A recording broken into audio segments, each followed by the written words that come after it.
Halo, Assalamualaikum warahmatullahi wabarakatuh. Selamat pagi.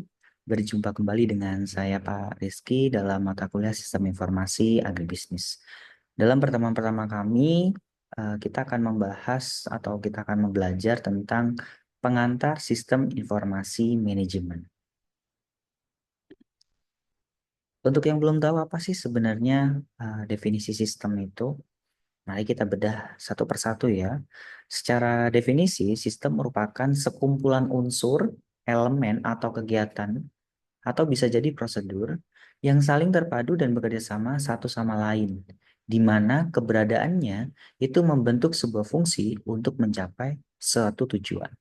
Nah, dalam konteks sistem informasi agribisnis ini, sistem itu merujuk pada penggunaan teknologi informasi yang dimana hal itu juga mampu mendukung proses bisnis dalam sektor pertanian, khususnya di sektor agribisnis. Dalam pemaparan saya ini, saya menjelaskan dalam bentuk bagan di mana sistem yang dimaksud di sini yaitu dimulai dari input, kemudian ada proses di mana input-input yang kita masukkan itu akan diproses dan akan dikontrol dan akan mendapatkan feedback. Kontrol yang dimaksud dalam hal ini adalah eh, bagaimana proses itu mampu dievaluasi dengan baik, dan feedback yang dimaksud dalam bagan ini adalah eh, ulasan kembali apa saja yang sekiranya tidak baik dan tidak dapat dilakukan di dalam proses. Sehingga setelah input itu diproses, maka adalah output. Output di sini merupakan luaran dari suatu sistem. Nah, output di sini itu pasti berkaitan dengan objektif atau tujuan dari suatu usaha, sehingga tujuan tadi itu akan mencapai suatu tujuan besar atau goals-nya. Kemudian kalau misalkan kita sudah belajar sistem, kita lanjut kepada konsep dasar informasi. Jadi informasi adalah data yang telah diolah dan diberikan makna yang berguna untuk mengambil keputusan atau pengetahuan yang lebih lanjut. Fungsi dari informasi itu sendiri yaitu ada 5. Yang pertama adalah menambah pengetahuan, itu sudah jelas. Yang kedua adalah mengurangi ketidakpastian. Yang ketiga adalah mengurangi resiko kegagalan. Yang keempat yaitu mengurangi keanekaragaman atau varian. Dan yang kelima adalah memberi standar atau aturan ataupun ukuran, bisa juga dalam bentuk batasan. Saya akan juga memberikan ilustrasi dalam bentuk bagan di mana informasi itu asal muasalnya adalah bermula dari sebuah fakta. Nah, fakta ini kemudian lebih dikonkretkan lagi dalam bentuk data, di mana data nanti itu akan dilakukan suatu proses sehingga menghasilkan informasi. Nah, informasi inilah yang biasanya digunakan oleh top manajemen dalam pengambilan keputusan. Kita sudah lengkap ya, kita sudah bahas sistem informasi itu apa, kemudian kita masuk secara utuh sistem informasi manajemen itu apa. Sistem informasi manajemen bisa disingkat SIM, SIM, adalah sistem yang mengumpulkan, mengolah, menyimpan, dan mendistribusikan informasi yang diperlukan untuk mendukung fungsi manajerial dalam suatu organisasi. Nah, adapun beberapa komponen utama dalam SIM itu, yang pertama adalah hardware, ya, atau perangkat keras. Kemudian ada software, ini adalah perangkat lunaknya. Kemudian ada 3, yaitu ada data. Kemudian ada 4, ada prosedur atau tahapan-tahapan yang akan dilakukan. Dan yang terakhir adalah people atau orang yang melakukan. Oke, jadi teman-teman sekalian sudah tahu ya apa itu sistem informasi manajemen, kemudian apa saja sih komponen yang mencakup dalam sistem informasi manajemen. Lanjut selanjutnya adalah kita sudah tahu nih apa definisi dari sistem informasi manajemen. Langkah selanjutnya adalah bagaimana penerapan sistem informasi manajemen atau peran sistem informasi manajemen dalam sektor agribisnis. Kita lihat di paparan yang ada di layar, bahwasanya dalam konteks agribisnis, SIM ini memainkan peran penting. Jadi SIM ini merupakan kunci dalam proses agribisnis. Contohnya apa? Yaitu dalam rantai pasok.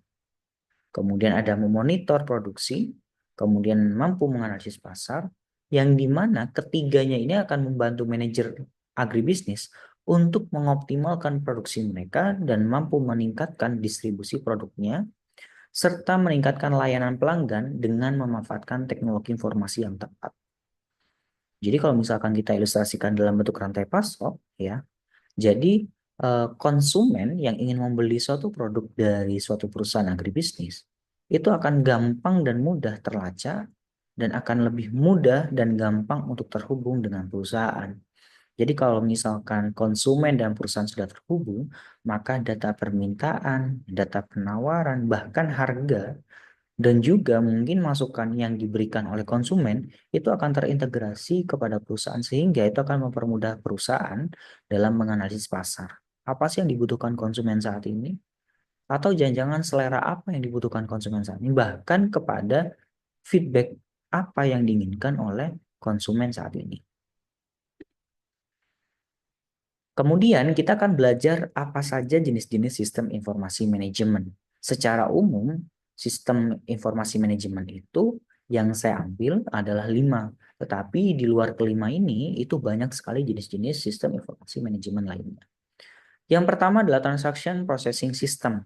Nah, Transaction Processing System ini atau yang sering kita kenal dengan TPS itu biasanya sering digunakan dalam perusahaan retail, khususnya dalam menangani input transaksi yang bersifat keseharian atau transaksi operasional yang dilakukan setiap hari. Contohnya bisnis retail ya, ada Indomaret, ada Alfamart ya. Di mesin kasir mereka itu sudah menciptakan atau menggunakan yang namanya Transaction Processing System. Yang kedua ada Management Information System. Nah, sistem ini itu menyediakan laporan periodik dan informasi rutin untuk mendukung manajer dalam pengambilan keputusan. Jadi manajemen information system ini sebenarnya fokus kepada informasi yang sudah diproses dan lebih terstruktur untuk keperluan manajerial seperti laporan, ya, laporan bulanan atau laporan triwulan bahkan laporan akhir tahun yang akan mempermudah manajer dan top manajer dalam pengambilan keputusan. Kemudian yang ketiga ada Decision Support System atau DSS. Nah, sistem ini adalah sistem yang mendukung pengambilan keputusan yang lebih kompleks dan tidak terstruktur. Jadi ini lebih kompleks dibandingkan sistem-sistem sebelumnya. DSS ini menyediakan alat bantu analisis untuk mengeksplorasi berbagai alternatif dan hasil yang mungkin dari keputusan yang akan diambil. Jadi DSS ini sudah lebih kepada sistem ramalan. Jadi kalau misalkan saya memilih keputusan A, apa yang akan terjadi? Nah, itu yang akan dianalisis oleh sistem DSS. Kemudian yang selanjutnya adalah Enterprise Resourcing Planning atau ERP. Jadi ERP ini merupakan sistem yang mengintegrasikan semua departemen dan fungsi dalam organisasi ke dalam satu sistem informasi yang dapat mengelola berbagai proses bisnis seperti keuangan, mungkin di tingkat produksi, mungkin di tingkat SDM-nya, di tingkat logistik, bahkan di tingkat yang lainnya.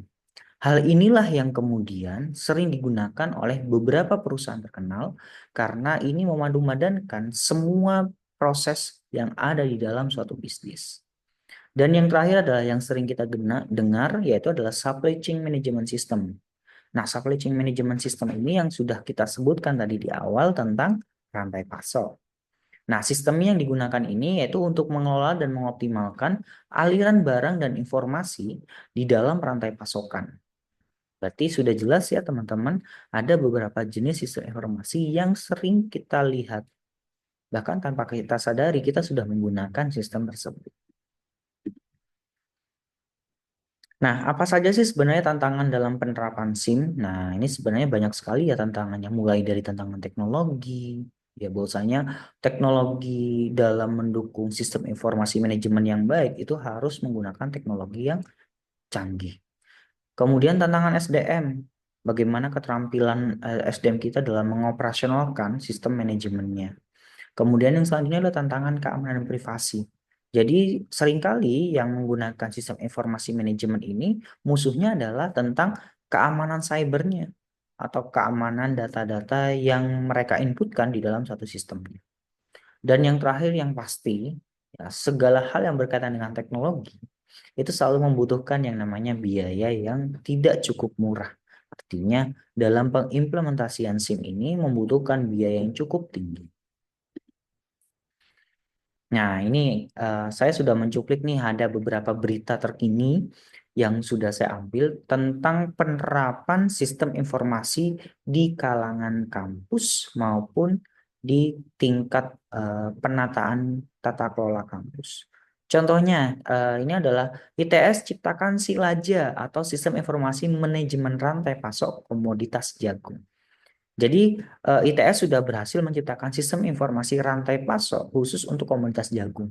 Hal ini itu pasti akan membantu petani-petani jagung ataupun distributor jagung atau orang-orang yang membutuhkan jagung atau yang sering disebut dengan konsumen jagung ini, biar mereka mampu mendeteksi ya, di mana lokasi jagung yang tersedia pada saat itu juga.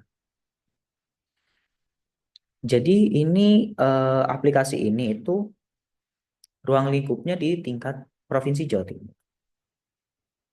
Beda ITS, beda lagi UGM nih. UGM ini sudah membuat yang namanya aplikasi sistem informasi manajemen resiko, yang tujuannya adalah untuk mendorong perbaikan tata kelola. Apa sih yang dimaksud tata kelola di sini? Yaitu bagaimana sistem ini akan mampu memberikan akuntabilitas secara keuangan, kemudian transparan terkait dengan apa saja yang terjadi dan apa saja yang harus dilakukan, dan meminimalisir resiko-resiko yang terjadi dalam tata kelola. Kemudian yang terakhir adalah saya ambil dari jurnal nih. Ini teman-teman bisa scan barcode-nya langsung untuk melihat jurnal ini. Kemudian bisa saja membaca referensi ini sehingga akan memperkaya intelektualitas dari teman-teman sekalian. Di sini di jurnal ini yang saya ambil itu ada beberapa poin penting. Bahwasanya di sini membahas tentang the challenge, barriers, and advantage of management information system development. Di mana ini adalah jurnal yang ditulis oleh teman-teman di Al-Sibli ya, di University. Jadi di sini menjelaskan bahwasanya ada nih beberapa tantangan dalam menuju implementasi SIM di era digital. Yang pertama adalah jurnal ini mengidentifikasi bahwa faktor manusia merupakan salah satu penghalang terbesar dalam keberhasilan implementasi sistem informasi manajemen ini. Nah, berarti SDM ini itu menjadi faktor utama dalam keberhasilannya. Dan bahkan di jurnal ini menjelaskan 50% kegagalan implementasi SIM-nya itu disebabkan oleh resistensi pengguna atau terutama pada level manajer dan staf operasional. Resistensi ini adalah ketidakmampuan dia dalam mengadopsi suatu teknologi yang baru. Kemudian dari sudut pandang organisasi, masalah struktural seperti kurangnya koordinasi itu sering terjadi antara departemen IT dan manajemen. Bahkan lebih dari 40% organisasi itu tidak memiliki kerangka kerja yang jelas dalam mengintegrasikan suatu sistem informasi manajemen ini. Dan yang paling penting yang terakhir adalah faktor lingkungan. Bahwasanya faktor lingkungan ini khususnya regulasi pemerintah dan kesiapan dari infrastrukturnya. SDM-nya siap ya, kemudian organisasinya sudah punya role yang jelas, tetapi infrastrukturnya tidak mendukung, kemudian regulasi pemerintah juga tidak mendukung, ini juga sama, tidak akan terjadi sistem informasi manajemen yang baik. Bahkan di jurnal ini dituliskan, ada beberapa contoh di negara-negara Timur Tengah, hanya 25% organisasi yang memiliki akses penuh terhadap infrastruktur teknologi yang sangat memadai untuk mendukung pengembangan SIM. Jadi hanya 25% organisasi. Itu sangat sedikit. Jadi itulah tantangan dan peluang dalam mengimplementasikan sistem informasi manajemen di era digital. Mungkin nanti teman-teman akan lebih banyak belajar di pertemuan kita selanjutnya. Oke, terima kasih teman-teman sudah mendengarkan pembelajaran saya hari ini. Mungkin nanti kita akan lanjut di pertemuan selanjutnya. Terima kasih.